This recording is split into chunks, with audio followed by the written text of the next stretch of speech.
In this video, I want to demonstrate how to add fasteners to the Toolbox library. To do that, the first thing I'm going to come down to the Windows Start menu. I'm going to scroll down until I find SolidWorks.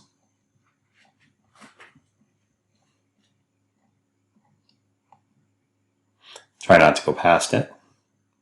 Then I'm going to expand the SolidWorks Tools folder. Again, I'm going to scroll down and I'm going to select Toolbox Settings here. And it'll open up a new window. So let's open up the Toolbox Settings window. Then I'm going to select Option 2 to customize hardware. And I'll just expand this to maximize. And down here I can customize any hardware I want. I'll expand the anti-inch folder. Then I'll expand the bolts and screws. Then I'll select the countersunk head fasteners and they show up here.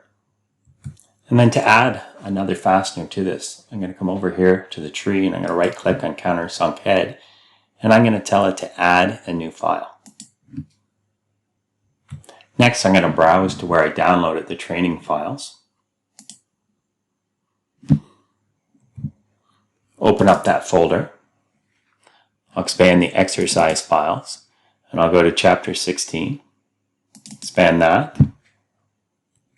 And I'll select the countersunk bolt, tell it to open it, and now I've added that to my library. Because I've made a change, I want to come up here and I want to save that change. So I can see my new fastener here and here in the list. I can scroll through and I can edit any of these features of the part that I want. I can add my custom part numbers.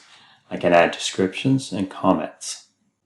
And I can add or edit any of the fasteners or toolbox components in this manner.